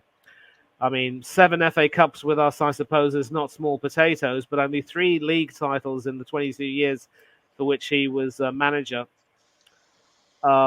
We all know he should have done a lot more. He'll always be a revolutionary, but sometimes as you get older, you've got to evolve yourself. You've got to make sure you change yourself. You can't be the same person you were even 5 minutes ago. Yeah, no, that's a fair assessment. To be honest, Wenger for me was the man who kind of evolved football from, the mid 90s, into something that was, because let's be fair, players used to drink, they used to smoke, they used to eat shit. Wenger changed that. He changed it more into a sports science methodology, brought it into, a side who were very, very united. He brought it into a side that were, it was a lot more of a technical game, and he was the first one to do that. But yeah, I do get your points that it kind of stagnated, didn't it, towards the end? Yes, it did. It did. And that's the thing. I mean, obviously he came in as someone who evolved things a great deal, but then, at the end of the day, when the evolution stops, things just end up getting stale, and the best thing to do is to leave. And it's all the more saddening because he could have gone down as one of those managers who were who was really an all-time great. But clearly, when you take a look at managerial legacies, Ferguson's legacy far outshines him. Mhm. And I don't. That doesn't even get into the fact that our European record was abysmal. Only 2 European finals in his tenure, and we just never were able to crack it and prove that we are a good team. And I can understand why people want to give Mikel Arteta more of a chance and more rope, but the longer we go without winning, the more likely he could end up being another Arsene Wenger. And at least Wenger won things in his first few years with us. No, fair enough. Well, I tell you what, let's go on to the next game. And what a game it was. We've spoken about it on this channel, so we won't cover it in too much detail. Well, we'll recollect the most important memories, but here we go. Of course, do keep in mind that this was the game that was rescheduled after the awful scenes. Of course, Tom Lockyer, and hope that he continues to make a full recovery from that horrendous day back in, I think it was December, wasn't it? It was, am I right in thinking 17th of December, around that sort of time? It was just before Christmas, wasn't it? Yeah, it was definitely December. Yeah. So hopefully he continues to make a full recovery. The Hatters were irresistible in the first half and were 3 ahead at half time through goals from Tiet Chong, Ogabeni, and Ross Barkley. But Bournemouth were much improved after the break.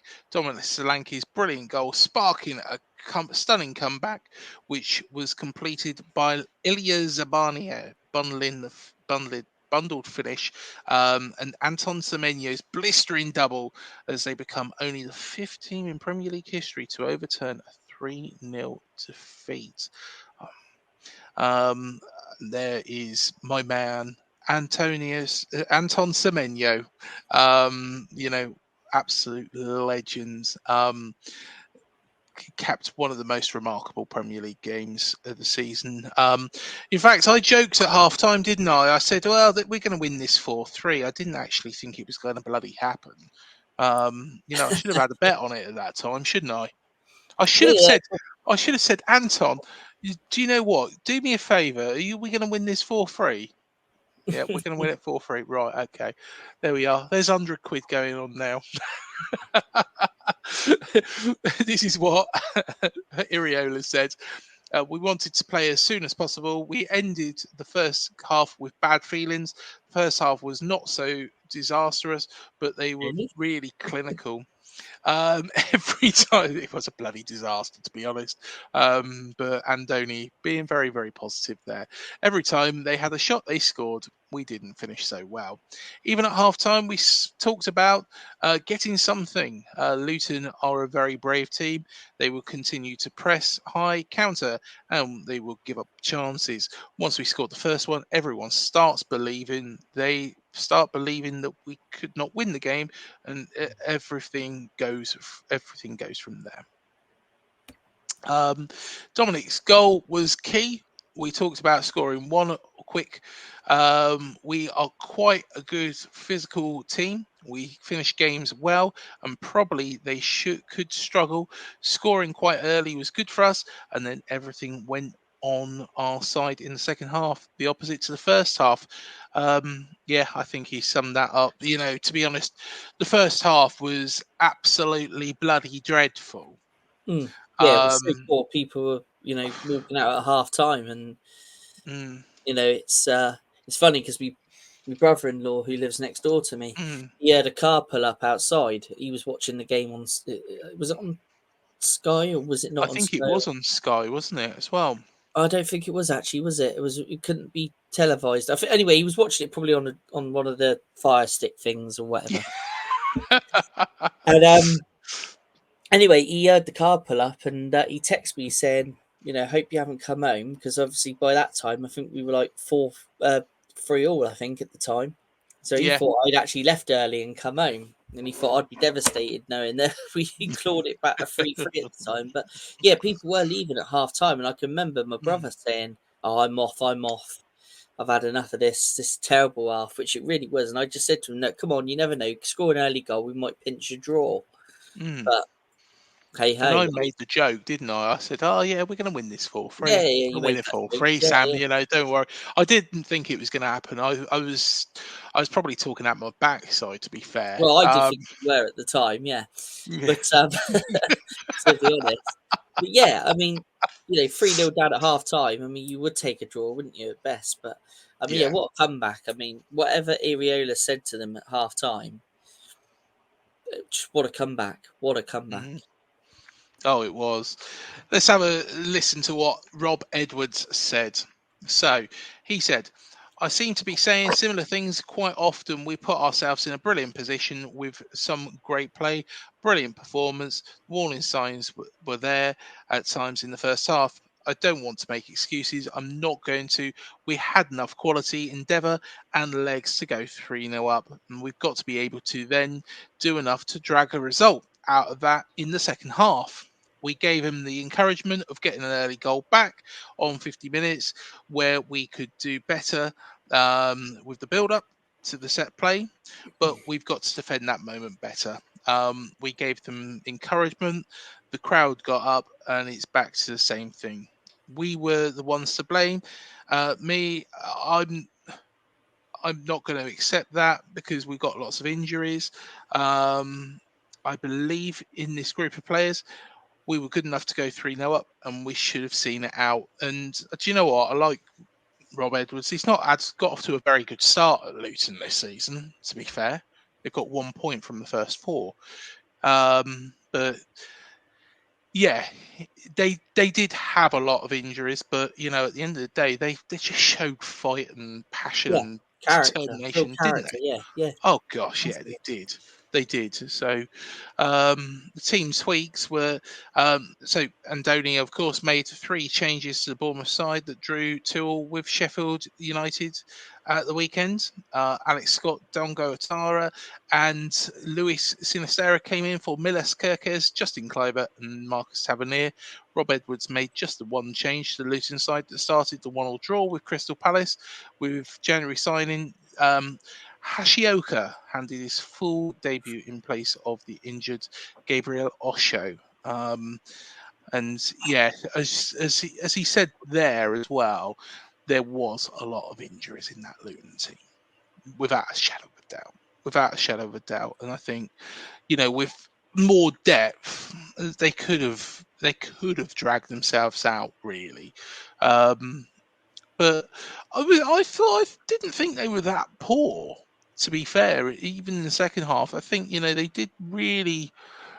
They play. It was a good performance. It was a good performance from them, especially in the first half. But we were poor. We were below par. Below a lot, quite some way, weren't we, from where we was playing? Yeah. But I mean, what a second half. But God, I yeah. don't think any comeback will ever beat.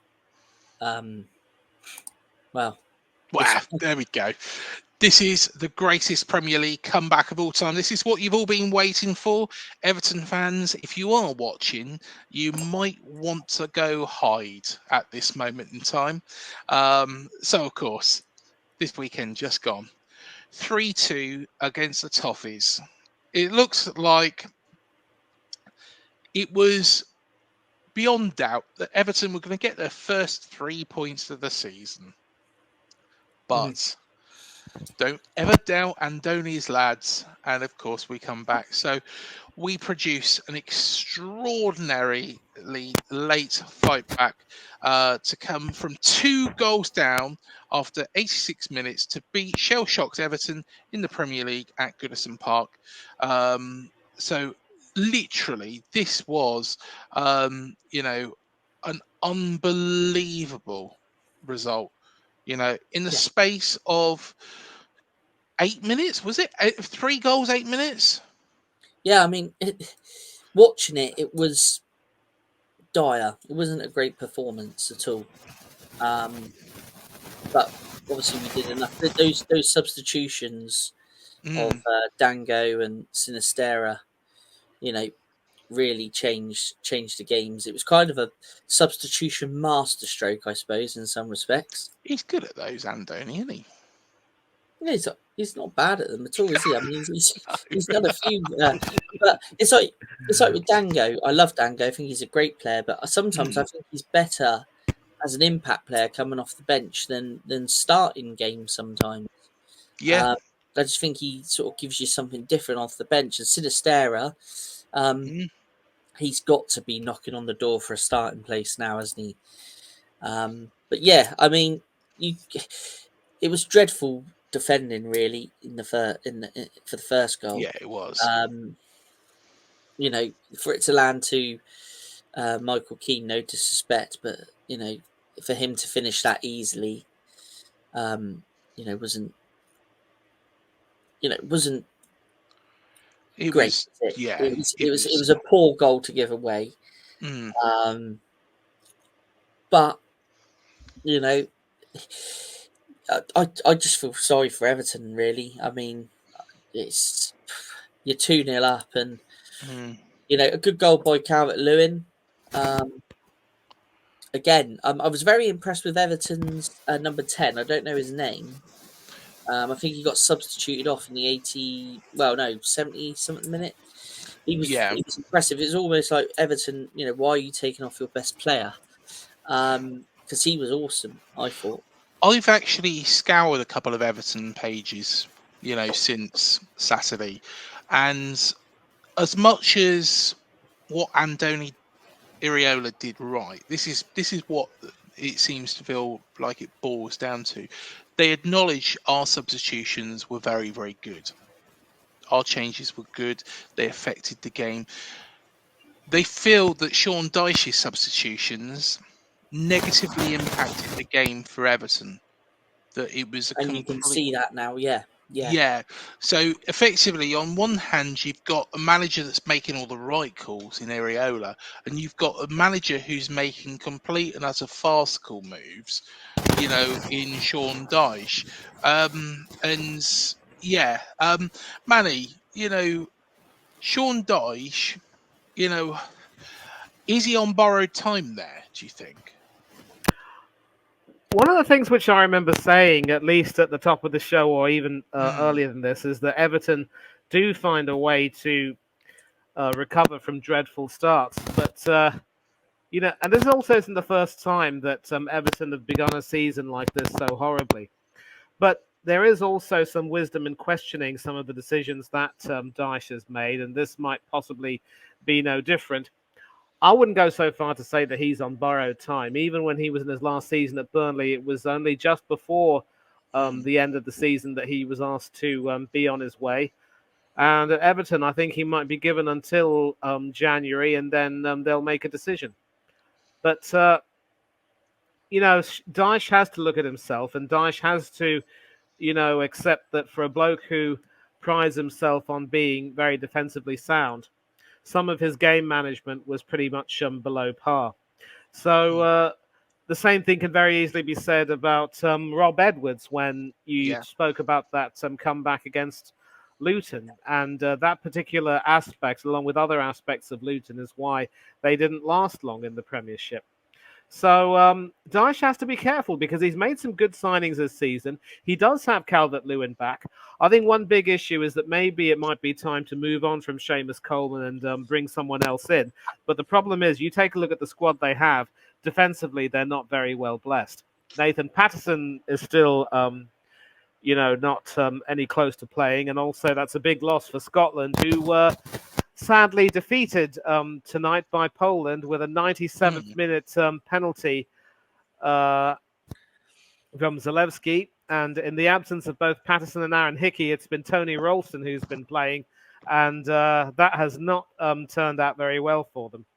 But back to Everton, I just think Dyche has, I wouldn't say he's on borrowed time, but he really has to start, you know, working even harder. And he really has to make sure that he doesn't make those mistakes again. He's got some good players, but he's got to get them working a lot better. Yeah. I don't think that anybody can disagree with that. I don't think anybody can disagree. But of course, Watara's assist allowed Semenyo to give the visitors hope. Then the Colombia winger delivered an assist, and the goal. Cherries' breathtaking fight back moved them up to 7th in the table. Lewis Cook made the game all square as he converts a header for his first ever Premier League goal. And I tell you what, I love the celebration afterwards as well. And the Toffees crumbled to their 3rd consecutive defeat when another delivery, this time from Justin Cliver on the left, was nodded in by Sinistera 4 minutes later to give Bournemouth the sweetest of victories. I tell you what, it was it was 8 minutes. 8 minutes, from the 87th minute, which was, is now the latest ever comeback in Premier League history from 2 goals down. It's phenomenal performance, right at the death. And this team don't know when they're beaten, do they, Matt? No, but we can say that for a lot of the teams that we've discussed tonight. But yeah, I mean, just what a win. I mean, I just it's Sinistera with that header. It's just, you could just see how deflated the Everton players were as soon as he scored that. I think a lot of the crowd were leaving before he'd scored that, but I tell you what, Goodison didn't start emptying after he scored that winner. But yeah, it just proves that Areola, in terms of his the way he picks his squad, and he's always got another plan, and Sinistera come on, fantastic, Dango awesome, and those two really did change the fortunes. But the overall performance by Bournemouth was poor. Yeah, I mean, I think up until Semenyo's goal, I think we had one chance at goal. I think Pickford had nothing to do all afternoon, if I can remember rightly. So, yeah, I think we turned it on for those last few minutes, and we got the win. But yeah, and a nice little record to have, I think. Yeah, definitely. Let's have a look at what Sean Dyche has said. What Sean Dyche said. That was a Sean Dyche impression there. I shan't do that again. So Dyche said, shall I try it in Sean Dyche's voice, or shall I just say it normally? No, let's just read it. Okay, fair enough. I've had a few defeats down my years as a player, coach, manager, but this is the most frustrating, because to dominate a game for so long and to come out of it without something at least is incredibly frustrating. These are ones that a manager you can scratch your head at. Dyche said he sensed his side were not quite at the races, telling Sky Sports they had one shot on target before their goal. We just threw the game away just from not doing the hard yards and the basics. Win the tackles, win headers, and see the game through. That's how he would say it, wouldn't it? Andoni Iriota, don't worry, I'm not going to butcher Andoni's voice. Obviously, it's a very important win for us. I think it has been the worst game we've played from the 4 games we played this season. Yeah, without a shadow of a doubt. Yeah. I think we were the best team in the previous 3, and I think Everton has been the best team today. I think most of the game we've played more the game Everton wanted to play than our game, and I have to accept that. I think they deserve to win today. And do you know what? I think it's a very fair assessment from Andoni. But hey, football's about scoring goals. Like I said against Newcastle. And why I was so annoyed, 1-1 was probably a fair result against Newcastle, but at the same time, you live and you dream and you hope for that opportunity to get you 3 points instead of the 1. Who cares about the opponents? Sorry, Everton. The spirits this team has has a spirit. They always keep believing, he said. I think we finished physically very well, very strong, considering we played 2 days ago against West Ham away, a very demanding game. I think we have to give credit to the players. And I think the ones that came as subs, it gave us that energy. But also, Anton, I think, won a couple of duels here defending. Even Lewis Cook scoring the second goal from his position. First goal that I've seen him score, really, and also scoring the 2-2. The feeling of going quickly for the ball, because we were feeling that the momentum of the game has changed. Now things are happening in their box and not in ours. I think it's great for the players. Do you know what? This is one thing I actually said to Omid Delisi, and why I think Ipswich will be okay is because momentum, when you get in that cycle, is a powerful thing. And before this game, we've had 2 really bad VAR decisions go against us. We've had a decision that, would, if VAR was involved, would have been chalked off. Now, let's be honest, how the referee didn't see Jared Bowen's handball, I don't know, but that's that. But it felt like there was a bit of a hangover from those 3 games into this one. And then it just sparked. And hopefully this will give us good impetus going into the Chelsea game in a week and a bit's time. And, put up a really good performance, because I think they're very beatable. Yeah, definitely. I think we got a good chance against Chelsea. I mean, under Areola, since last season, on our day, I think we can beat anybody. Yeah, I really do. Yeah, most definitely. Most definitely. Well, I tell you what, I think that's probably all we've got time for, but we need to confirm who Guess a Cherry was. So, Matt, bring it back up. Here we go. Well, let's make it full screen. So, as said before, born in Harrow in 1973, had a YTS spell at Tottenham Hotspur, was known as attacking right back, but towards the end of his career also played centre back, was part of the 1998 Auto Windscreen Shield squad and the 2003 playoff winning squad, and a testimonial against his brother's Charlton side, and scored 3 career goals. Who is he? I think I know. Go on then. Neil Young. There you go. Neil Young. And there he is with Luke. There we Neil are. Young. That's the first time I got one right, isn't it? Yeah, I think it is. Yeah. Well done. Well done. Gold star for me. But Manny, great to have you on as always. I'm sure we'll do This Is Football ahead of that Chelsea game at some point. So, yeah, great to have you on. And thank you again for, manning the fort for our transfer special show last week. Yeah, listen, I tried my best, but I'm no Craig Beasley, I'm no Matthew Harrison, I'm just me. And mate, he was bloody brilliant. It was good. It was good. It was really good. Great job.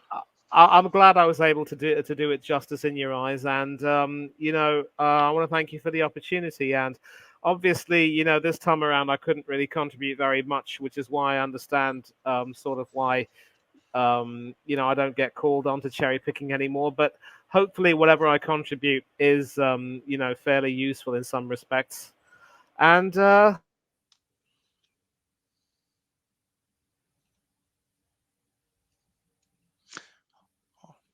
think we've frozen just a long time, but there we go. Manny has frozen, yes. And on that note, on that bombshell, I think we'll leave. Thank you for joining us.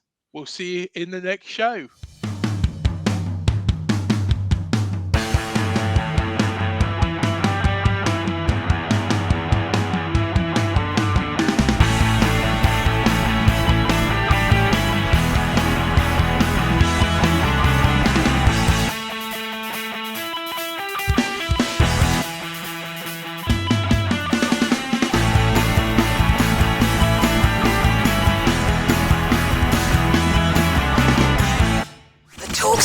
Fan Network. The ultimate on-demand destination for the UK's best fan-led football podcasts. Want authentic supporter insight on all things Bournemouth? Follow Up the Cherries in all departments on the Talksport Fan Network. Club-dedicated content created by the fans, for the fans. Search Talksport Fan Network.